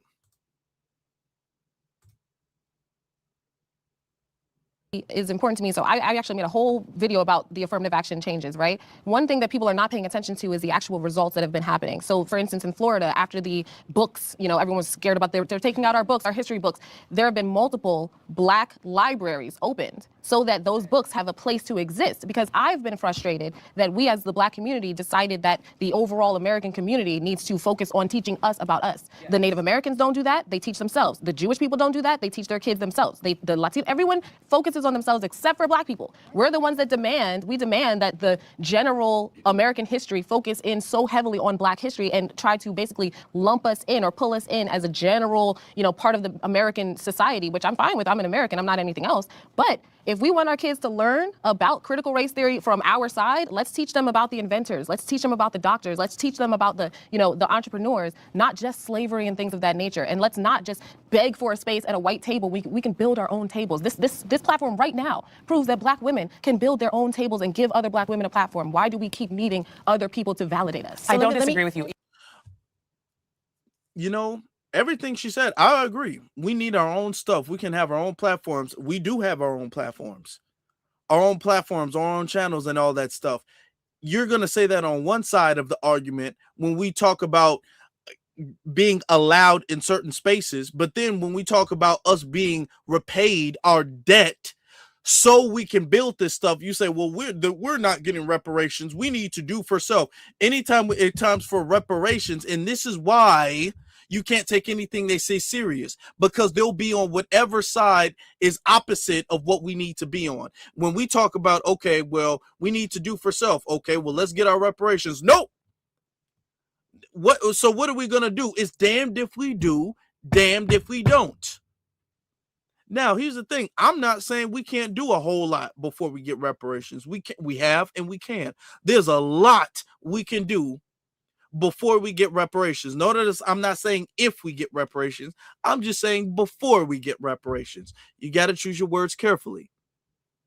But I would be damned if I listen to a reparations denier tell us how we need to do for self. I want you to say, I'm going to build my own company, but the job that owes me money doesn't have to pay me. Well, what resources are you going to build your own company? How are you going to buy property? How are you going to buy the equipment? How are you going to pay for the staff? If the people who owe you money refuse to give you any money, or your bank, which you have money in the bank, and your bank is saying we're going to freeze your account and you can't get any money out of it, and you don't want to say anything about the bank, what are we supposed to do then? I'll be damned if I listen to somebody who's a reparations deniers. I can't do it. Yeah, I agree with that. I really love everything that you said. I agree. So my but question that was built on the generation, though, that the doors were open through affirmative action that for you to even have that thought. Right. That's the thing. Because respectfully, I get amazed at this. Every February, we sit down and we salute the black people that did amazing things in the 20s, the 30s, the 40s, the black people that have been, we look at Madam C.J. Walker, we learn about people that have done things well before affirmative action, well before civil rights. So says who that we needed all of these open doors? I'm not saying that it's a bad thing, but I'm saying I don't think that we actually need DEI. The reality, ladies, you can confirm, we are the lowest benefiters of DEI and affirmative action. It actually helps white women more than anyone else. I think you can say that because you are born into a time when you. First off, the fact that she said it and nobody objected, which that means all of them know that. I can't believe the conversation took this long. For that should have been the very first, and I'm just going to end it there. That should have been the very first point brought up. We know the statistics of DEI. We know the data of affirmative action. We know that. That should have been the very first point brought up. Well, all this is DEI helpful or harmful to black people. Well, DEI is for everybody else. Conversation over. There's nothing left to discuss. If we all know it, and they all do, none of them were all like, really? What? I didn't know. All of them knew that. How are you going to argue over something that does not even affect you? And if you do want to say it affects you, the only way you could say something is if it affects you in a negative way. Oh my God, man, these trolls, man, what is going on? These trolls are something else. Let's be honest, these trolls are something else, but it is what it is. Speaking of DEI, affirmative action, all that stuff, let me go to now. She's gonna say it benefits white women and all that stuff more than it benefits anybody else. Now, she's going to say that, but then she's also going to say there's no white privilege. Notice that. They'll say stuff like that, but then they'll say black people need handouts. You use black people. Now, when she was arguing about reparations, notice she was referring to reparations as a handout. We should stop asking for handouts. Well, if you just admit that affirmative action, DEI, mainly goes to white women, even though white women have not been disenfranchised. White women and white men are a part of the same community at the top of the racial hierarchy, so they don't need that. So that's the handout. But notice how you only invoke the word handout or the term handout if you're talking about black people. Notice that. Even though they know all of these programs and initiatives and things benefit everybody else and keep us in the back, keep us at the bottom, keep us held down, they know that. But the only time they talk about handout is when they're referring to us. They don't even mention handout when it comes to the dominant society because that's their massa and they're massa lovers and they don't want to make their massa mad. So you can't take them serious, man. This is why all of this party loyalty stuff is foolishness. It's absolute foolishness. Let me get to our good brother, Dr. Claude. He's going to break it down. Talk to us. I'm going to fast forward a little bit, a few minutes. And that's what a bad problem. Hold on. Free land and free labor. And they set up a franchising system, make sure anybody came to America get free land and free labor. Black folk, again, were not in the system. They were underneath the system. They never got the free land. They never got free labor. They were the labor force. And so by the 1960s, when Moynihan's memo went out, blacks were an obsolete, abandoned labor class. Our black civil rights leaders bought into the concept of focusing now, not on black folk, but on minority, women and children, people of color, multicultural, diversity, anything other than black folk. Now it's moved over to gay and transsexuals. Now I have the dubious honor again. I wrote the first affirmative action plan in the United States. I wrote that in 1970. I wrote it for the state of Florida, approved by Governor Askew and the state cabinet. I didn't write the affirmative action program for everybody. And if I were a white male right now, I'll be mad as hell, because the affirmative action plan was not written for everybody. It was written for black people. It was written for a very specific reason. It was written to be corrective action, correcting something that the government has systematically done to handicap, exploit, misuse, enslave, and beat up on a specific group of people and deny them access to resources. But the Moynihan memo, with a lot of our civil rights leaders supporting it, switched it away from black folk and switched it to everybody can now be called a minority, and everybody entitled to the same benefits. If you're an immigrant that ran across the border last night, you're entitled to the benefits. That's not what it was designed for. Nobody use these broad, ambiguous terms. Minority. What is a minority? Nobody knows. Is that a one-legged man, a blind piano player? What's a minority? Nobody knows. Nobody knows what a minority is. Nobody knows what a people of color is. So when you move into all these broad languages that you cannot measure, you can't identify, doesn't mean anything. And see, if I were a white male right now, I would go get into a minority program. You know why? Because the white male is one of the biggest minorities in the country.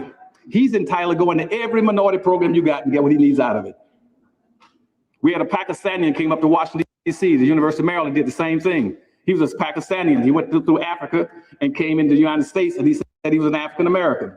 The scholarship program was set up for African Americans. He says, I'm an African American. I left Africa and now I'm in America. Do you see that? I left Africa and now I'm in America. Dr. Claude Anderson's been giving us a game on that term African America for generations at this point. Now we literally have to deal with the Elon Musk and folk like Zoran Mondani who are saying that, yeah, I'm Indian, but I am an African American. He quite literally, now they laughed, but he didn't laugh. Dr. Claude Anderson didn't laugh. He knew what he was talking about was for real. He knew for real that that's what they were going to do. And that's exactly what they're doing. Zoran Mondani, Elon Musk, he's like, hey, I'm from Africa, now I'm in America. They are like, oh, that's silly. Oh, that's kind of funny. But it's true. He's so serious. Look at his face. He is serious about that. That's exactly what they're doing.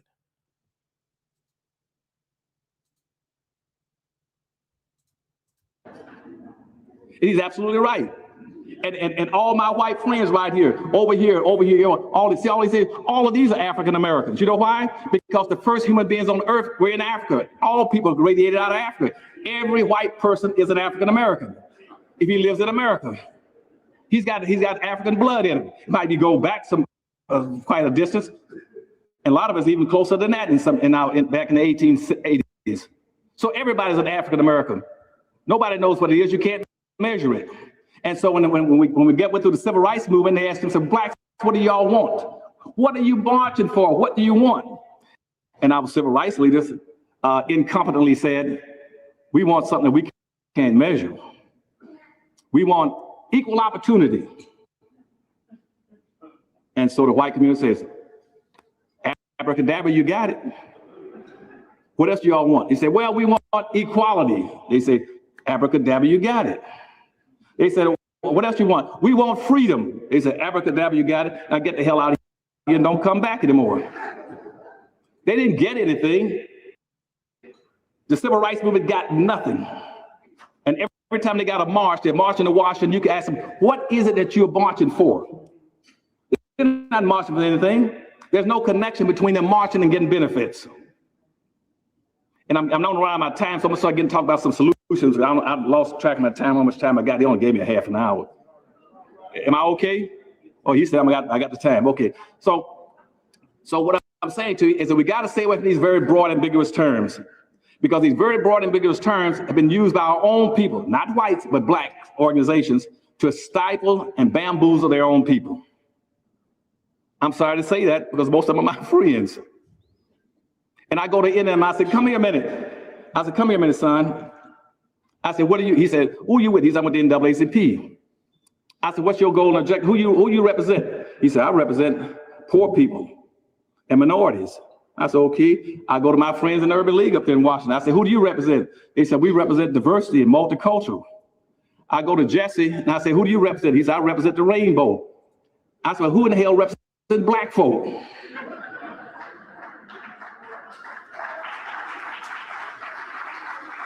Nobody. You have no leadership. You have no leadership. Nobody's representing you. Man, hold on. Let me just hold on. Let's just pause because he's cooking so much. My laptop might overheat. I gotta pause it for a little bit. I gotta give my laptop some time. The fan is working overdrive right now to cool the laptop. It's getting hot, so I gotta let it break, cool it off. Okay. If I had a fan, I'd be fanning the thing right now. But is that not exactly what we're going through in the year of 2026? Where we have the Congressional Black Caucus who will literally, whether they're staged or not, literally get arrested, thrown out of chambers, hoop and holler and go around and scream and yell about illegal immigrants. No, ICE, no this, no that. Not people who not voting for them, not a part of their community, at least legally. And they're sitting up there advocating for everybody and their mama but you. He was saying that back then. Now, as he was saying it, of course, it was kind of funny at the time, but damn. It was funny to them. It's detrimental to us. This is exactly what we're going through right now.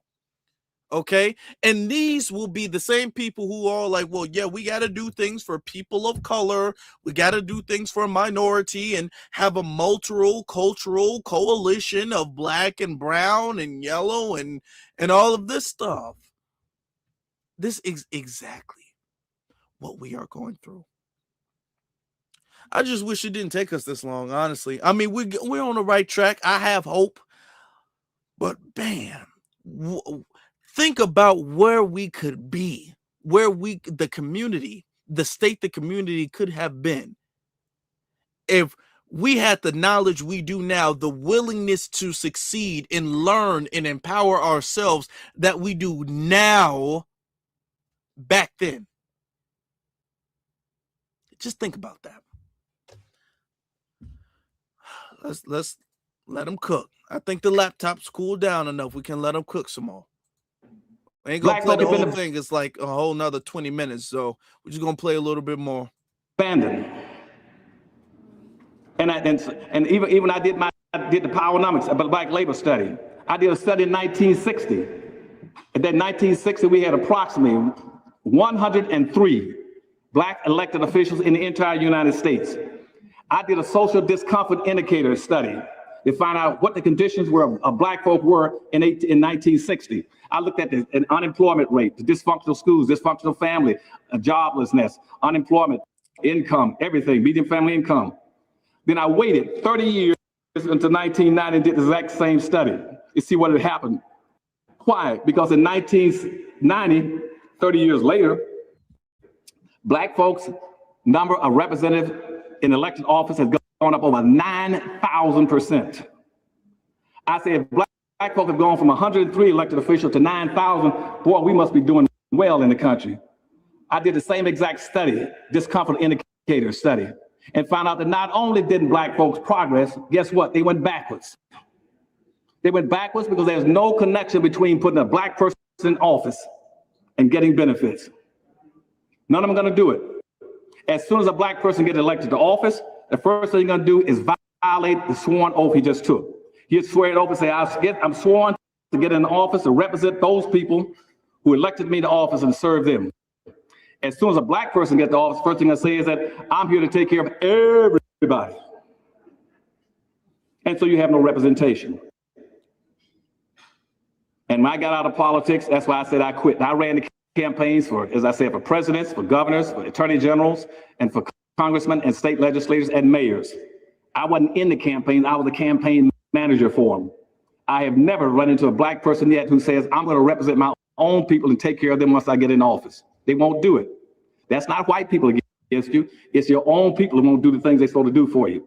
When Maurice Farade, mayor of Miami, and Mayor Steerheimer, the county manager down in Miami, in Dade County, says, Dr. Anderson, would you please come down here and help us in Miami? We had 3 race riots down there since the 1960s. Come down here and help us stop some of these problems. And I said, you got a black city manager down there, Howard Gary now. He's in Jet Magazine every week bragging about he's the only black city manager in America. Why don't you ask him to do something? They said, well, would you come down and help us? So what I did, I provided $10 million for him. I took $9 million out of a fund for the Department of Commerce and another $1 million from the Department of Labor, and set up a revolving loan fund in Miami called Miami Citywide and Miami Capital, and send it down there so black people can go in there and get access to money to start businesses in the city of Miami. That money went down like in October. When I got down there, then they called me and said, well, I'm working. I said, why? They said, you got to come down and check. I went down and checked, and Cubans had taken it over by June. And they had put out 27 loans to Cubans, took the program from the blacks. So my white friends, Mayor Maurice Farade, who's a good buddy, and Mayor Steerheimer, come down and help us. I went down there and I said, what do you want me to do? I said, why don't the city manager do something? He said, you go talk to him. I went over to Howard Gary, the city manager in Miami, and I met him in front of the city hall. And I said, Howard, why don't you do something to help these black folks? Look at all these houses are slum infested. They're leaning and falling down. People standing on rocks to get in the house. Rats running all over the place. I walked into them. You could see all the way upstairs, a big hole, all the way up to the toilets and bathrooms up next door. Do something to these people. Give them some jobs. And I want you to help black folk. He said, Dr. Anderson, let's get one thing straight. He said, I am not a black city manager. He says, I am a good city manager. And why should I go out of my way to offend whites and Hispanics and Cubans to do something for black folk? I said, if you don't know, I'm not going to tell you. Let me just pause it there. I think that first off, can we get a round of applause for Dr. Clark? Can we get a round of applause for Dr. Claude Anderson? That's what I'm talking about, okay? See, that is genius. That is pure genius. All right? Now, I wanted you guys to hear that story because that's not a story that a lot of people know in the community. But that's the reality of what we're doing here now. And that's the reality of a lot of what's going on in politics today. You'll have people, whether they're FBA, even the ones who are FBA, Jim Clyburn and all that stuff, they'll black in order to get in office. When they need the vote, when they have a fish fry, all of these things, they're black and all of this. Then when it comes to doing certain things, well, hold on. I'm not the governor for black people. I'm not the mayor for black people. I'm not the representative. I'm not the state representative of black people. I'm for everybody. What he just said, what Dr. Anderson just said, Dr. Anderson predicted what Obama would do. Because that's the exact thing Obama did. The exact thing. Obama got in off of being black, and then the second he got in, I'm not the hold on, let me see. Where is he at? He went on the second he got in. I'm not the president of Black America. I'm the president of everybody. Everybody deserves to be represented. Me and Michelle, we're gonna do what we can to make sure everybody feels welcome here in our home, because this is America, and I'm not I don't even think I'm black. Michelle, she's black. Yeah. And that's what we got. He predicted that. The second they get in. Okay. It's unfortunate that we've had to learn our lessons. It's unfortunate, y'all, that it took this long. But we're here now, though. We're here. And what makes what we're doing so good is because our transformation has become so swift. The amount of growth that we've had, whether that's politically, especially culturally, all of this, the amount of growth and progress has been is been transformational. It's been immediate. Okay. It's literally like switching on a light. It's no light, then it's light instantly. That's how fast we've grown. So yes, I don't want everybody to think it's all doom and gloom and all of that stuff. But I want us to understand. See, Dr. Claude Anderson, he knew that it wasn't about a political party. He knew it wasn't about that. He knew it was about whatever is in the best interest of the Black community. Okay? Whether that's left at the moment, if it's not left, then it's right. If it's not right, then it's whatever we do. If it's left, we're left. If it's right, we're right. If it's neither, we're here. But our interest is only to be for the community. Point blank, period.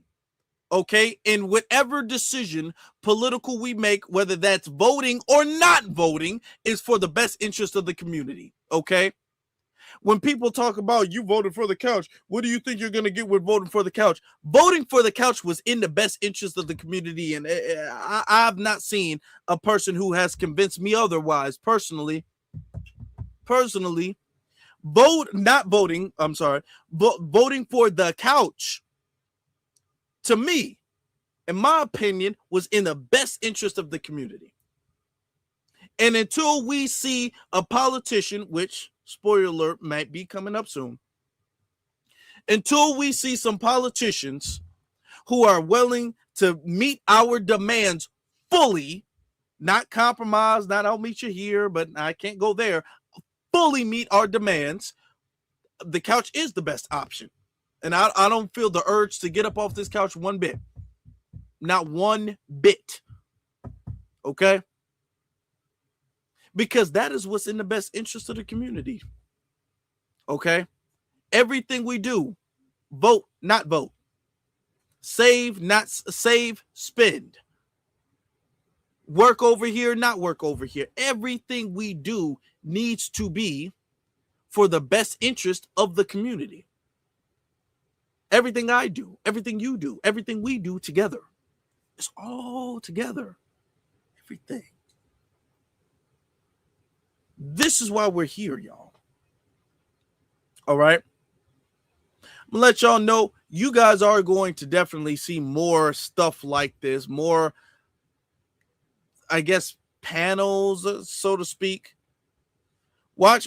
They started off with an all-female version. Watch them go to an all-male version next, or something of the sort. If they do that, watch them do it, and have a whole bunch of tethers on there, because that's they cherry picked that, because the one who runs the program, now that wasn't Jubilee, but the woman who ran that program, the one who runs the channel, she's not FBA. And most of these platforms that have these political discussions about where Black people are as far as politics or what the Black interests are, they're not run by FBA. Why do they do it then? You might think about it. Well, what is in it for them to do it? What's in it for them to do it is for them to maintain and control the conversation. They want the whole black discourse to be discussed and regulated under certain guidelines. So they set the platform up. They select the panel. They say, you, not you over here. They select the panel. And then the panel was there to have a political dialogue. And that sets the parameter of the conversation. It's genius strategy, but unfortunately for them, we know too much already. We already know. So by them setting the parameter of the conversation, the community now feels as if, well, this is what the talking points need to be. This is what the community needs to be discussing.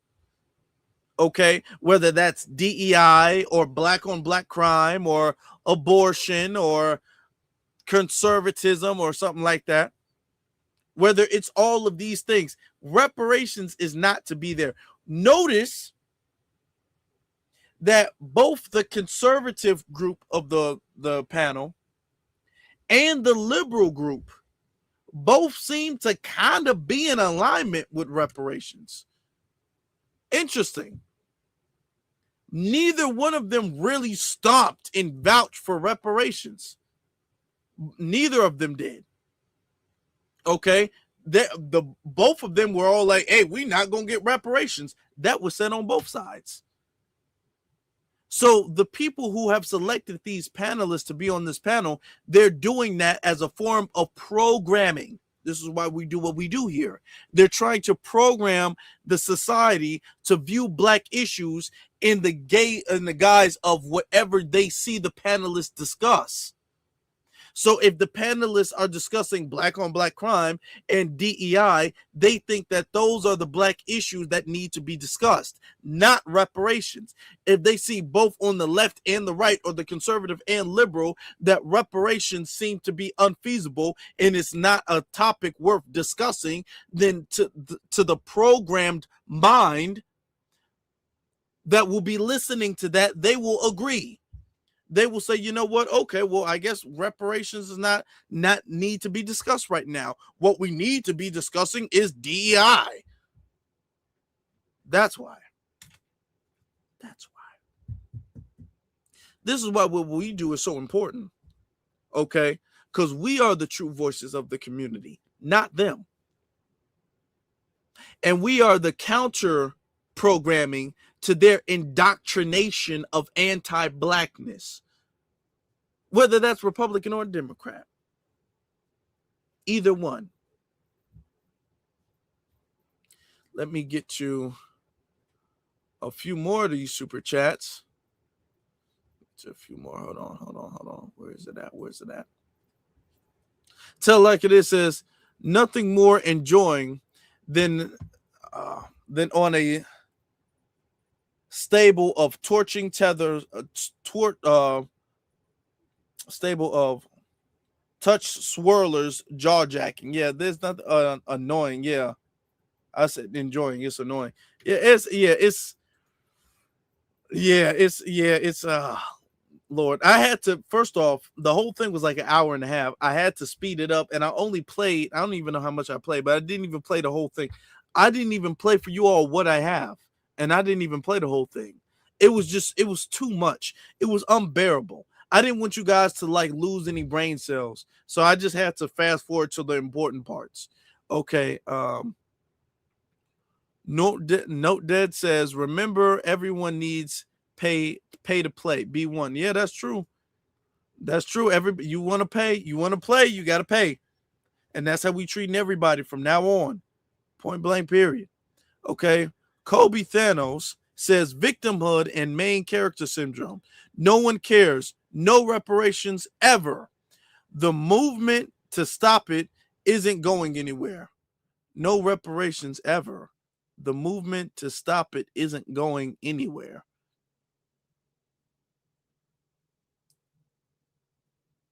Okay. So no reparations ever. The movement to stop reparations isn't going anywhere. What is that? Maybe I assume that was a typo, because that the movement to stop reparations isn't going. So are you saying the movement? I'm thanks for the super chat, man. Appreciate that. Okay. Simba says, hold other $5. Why is everybody typing in all caps now? Okay. Simba says, hold other $5 and get yourself a 40 black and mild and stay away. Hold on. 40 black and mild. Okay. And stay mad at every immigrant. Again, no one in power will support reparations. Oh, okay. Well, thanks for the super chat. You guys want to keep giving me hate comments? You guys want to? I mean, I'm here all night. If you guys want to keep paying for the hate, I'm here all night. I'm here all night. What else? Black and Miles. What else? Y'all don't have a watermelon comment you guys want to pay? Now, for that, you guys got to send at least $10. At least 10. Okay? You got to send 20 if you want to send a Kool-Aid comment. Y'all want to send a Kool-Aid comment? Okay? I will let you guys, for a special sale, y'all can send all together in one a Kool-Aid, watermelon, and fried chicken comment for $100. How about that? Y'all can put all of those stuff in. Now, you can send a basketball comment for $50, okay? But y'all can do the whole fried chicken, Kool-Aid, and watermelon for the low price of $100. Y'all want to keep? I mean, we here all night, y'all. If you want to keep doing it, I guess he paid. No one's gonna get reparations. Okay, all right, okay. Really? Okay, all right then. All right. Trying to see the good in her says that's why we let people know if you're not a part. It says that's why we gotta let people know if you're not of our lineage, you're not black and can't speak for us. Hey, look, we can't let everybody just sit up there and speak on our behalf. We got to vet everybody. Everybody got to go through the vetting process. Everybody. And this is why they have panelists do that, because these panelists are easily bought off, because we've seen this situation with Jubilee. They're not FBA. So they first off, they have a one-sided rivalry with the community, and they don't want us to get reparations or prosper. Okay? Y'all didn't want to do the Kool-Aid thing. Y'all didn't want to do the basketball thing. Y'all ran out of money. You know, in India, they don't get paid that much, so they probably did run out of money. They probably got to do some more FBI scams or something like that, where they be like, "Hello, I am the government, and you need to pay me a lot of money." Let me stop doing that. Y'all come on. Y'all know they be doing that. No. They be like, "Hello, you are about to go to jail. If you pay me a lot of money, I can get the cops off you." You know what I'm saying? And they be tricking old people. They be all like, "Oh my God, what's my credit card number?" What? The FBI called me. "Thank you for calling me so much, sir." They be giving them the credit card information or whatever the case is. Hey, just send it my way. No, don't do that. Don't do that. They need to go refresh their money. At least don't do it to my community. Leave my community alone. That's all I'm saying. They be calling in, pretending to be the government or whatever the case is. Anyway, "Hello, you are about to go to jail?" What? I'm about to go to jail? "What's your name?" "My name is FBI." Okay, all right. Look, y'all sending me some money. I should send some back for some deodorant, because y'all need it. But you know what? Okay. I should give y'all a little. Yeah. Have y'all ever heard of Degree? You know what I'm saying? Old Spice or something like that. I don't. Y'all heard of any? I should send a little bit back for some deodorant. I don't know. Give them a care package or something like that. We'll see. Oh man. Them damn scammers, man. Boy. And they sending the money to me. It's okay. Boy, Dove Care, something. Just give them something. I don't know. Woo. All right. Hold on. April says, tethers are not qualified to speak on FBA reparations. I 100% agree. They need to leave that conversation 100% alone. 1,000% alone. Oh, look, I got them. They coming back now. Oh, they coming back. They got triggered by the word deodorant. Now they coming back. Now they trying to circle back. I said deodorant. They circling back now. Don't make me do that. Don't make me do, because I'm gonna make the dot on your forehead really red. Y'all keep trying to troll. The dot on your forehead about to get real red. Y'all keep playing with me. Okay. I'm gonna pick up the phone and call the real FBI. Come on, don't do that. I'll be sitting up there in a little tent with a phone talking about, all I need is your social security number. Like, don't do me. Come on, don't do that.